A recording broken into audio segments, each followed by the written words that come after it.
Malem asigi leiriba countries asigi manungda India gi oina khwaidagi thajaba yaba marup ama haiba taragadi Russia hairiba country asi aikoi gi mitmangda songtorakani. Adubu matamga loina loinana ngasidi anauba country amagasu expert kaya amana India gi anauba Russia ni haiduna phongdoknari hairiba country adudi France. Haukriba decades asida India amasung France ki chesilakliba mari asi yengluraba matungda expert kharagi matung inadi lakadoriba matam asida France hairiba country asina India ki khwaidagi most valuable partner ama oina Russia bu replace tawba fawba yai haiduna phongdokli.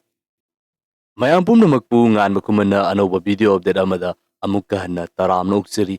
Video asida UNSC gi permanent member amasu oiriba European country France hairiba country asiga India gi leiriba mari. India amasung France gi history da laikibar relationship amasung ngasi fawba oirakliba asigi matangda khara yengminasi.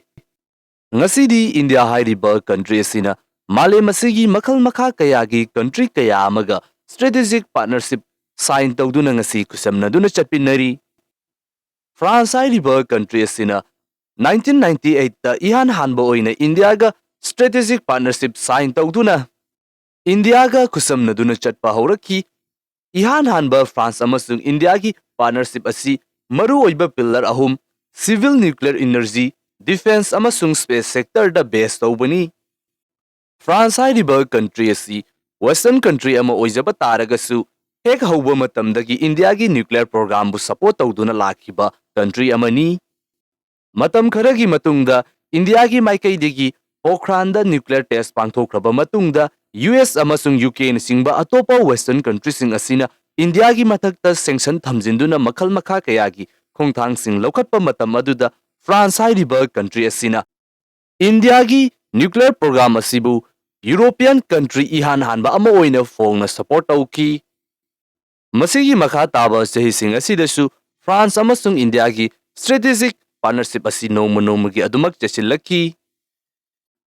Masigi matungda 2008 ta India hairiba country asina nuclear supplier group tagi nuclear trade tawbagi waiver fanglaba matungda ihan hanba oina France hairiba country asina India ga civil nuclear cooperation deal sign tawki.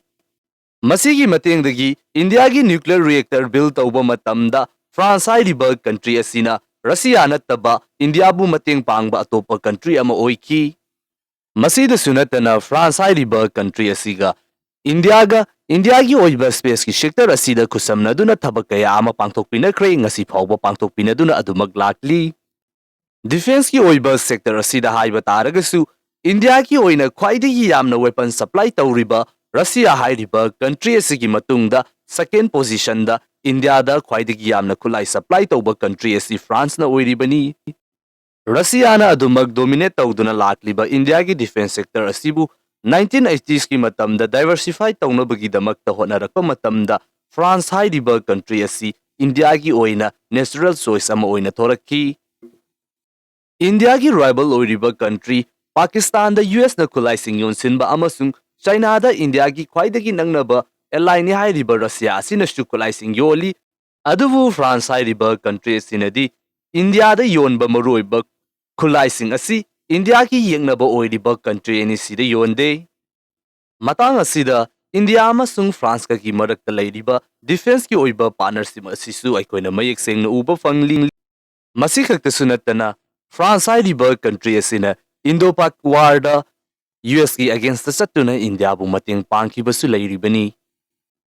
India gi maikaidagi military gi oiba khusu kholai sing asibu indigenously develop tawnabagi damakta sangsilakliba khongtang asida France ki maikaidagi technology share tawba yauduna hiram kaya amada India bu mateng pangli. Khudam oina matam kharagi mamangda India da launch tawkiba Scorpion class diesel submarine sing asi India amasung France ani sina punsinnaduna semkiba submarine sing ni. Ngasisu France amasung India gi Army, Navy, Air Force masipungnama asi matam gi oina military exercise pundana adumak pangthokpinari.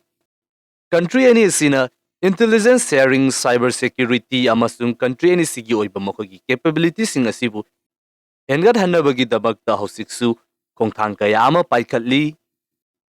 Handaki sahi asimaktada France ki maikaidagi India ki Unified Payment Interface UPI asibu makoigi market ta accept tawduna UPI bu accept tawba Europe ki oiba ihananba country amasu oiribani. India amasung France hairiba country ani sigi relationship asida aduki matik yamba challenges sing thengnaba taragasu nongmagi country ani sigi mari asi chashinbagum tawrakli.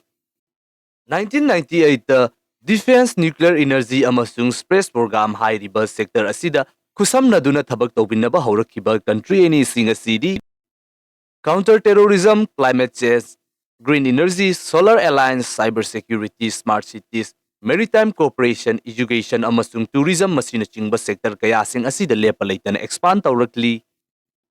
India ki maikaidagisu karigumba France na terrorism ga mari leinaba thabak thawong sing asigi matangda voice raise tawrakpa matam madugi mayokta India ki maru oiriba partner Saudi Arabia gumbana lepa taragasu matam adudasu India na France ki damakta phone na support tawkhiba aikoina thodok kaya amada thengnakre. Masini India amasung France ki leiriba relationship asibu khanghanbada aikoida kanagadaba event sing